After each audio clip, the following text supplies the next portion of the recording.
I'm Adam Welch, Associate Curator of Modern Art here at the Art Gallery of Ontario, and we're in the Henry Moore Sculpture Centre.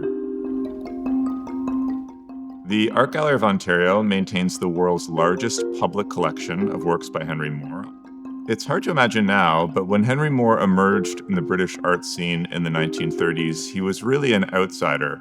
Born in the north of England to a mining family in West Yorkshire, he served in the First World War, and then, when he returned, went to the Leeds School of Art to study sculpture. It was over the course of the 1920s that he really explored various sculpture traditions, what he called world sculpture. And by the 1930s, he had defined a completely new sculptural vocabulary for 20th century art. Moore's legacy is really premised on a number of innovations he made over the course of the 1930s with his sculpture.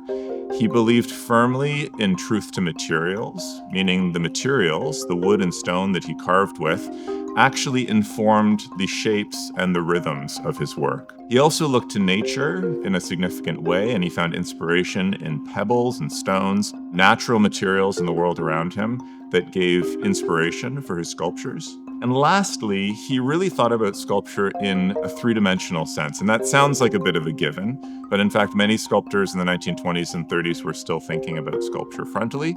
He thought about multiple points of view, many different perspectives on his work. And that's what's so engaging about the sculptures today, is that they bear close looking. And as viewers, as we move around them, they change. In 1966, the mayor of Toronto, Philip Givens, chose to put the Archer, Henry Moore's sculpture, on the plaza in front of the new City Hall. There was a huge public controversy that ensued, but for Moore, this was a real testament to Toronto's commitment to his work. So Moore approached the Art Gallery of Ontario, and given that we could promise a more or less permanent display of his sculpture, Moore decided to give a massive collection of his sculptures, prints, and drawings to the Art Gallery of Ontario. And that was the basis of the collection that we have here today. He also had a hand in the design of the Henry Moore Sculpture Centre, and he worked closely alongside the architect John Parkin.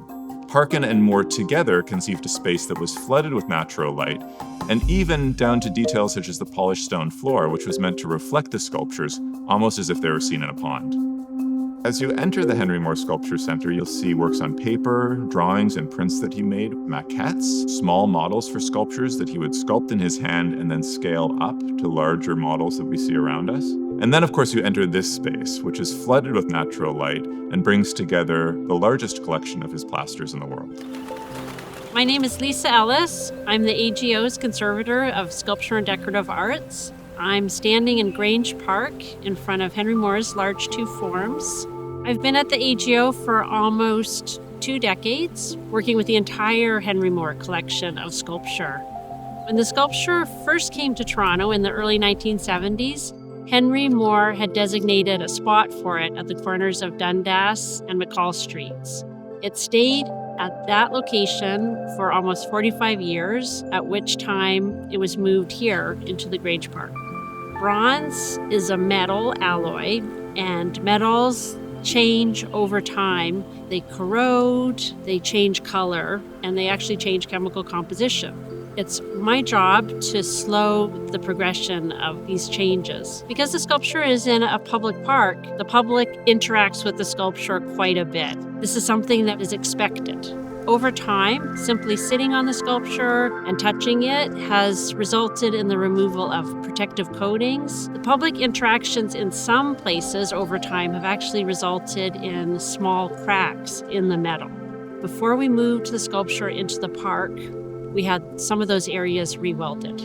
Moore was a traditional sculptor and worked in a traditional way. The materials he used are well understood, and it makes my work very easy caring for them, because we understand so much about the materials. He had a very long-lived career, and it's amazing to be able to work with the collection because we see the evolution of his work as a sculptor and also how it relates to the work of others. Lots of contemporary artists have engaged with Moore's work, and that continues through to today. Artists like Simon Starling, Jeffrey Farmer, Brian Youngin, Clayton Lee, and most recently Hugh Hayden, whose sculpture is presently in the center, have all responded in a way to Moore's legacy and thought about his contributions to sculpture into the 21st century. Because of the gift that Moore gave in the early 1970s, we've really committed to showing the full history of 20th century sculpture here at the AGO, and that's informed our collecting. So we have particularly strong holdings in all kinds of sculptural practices across the 20th century.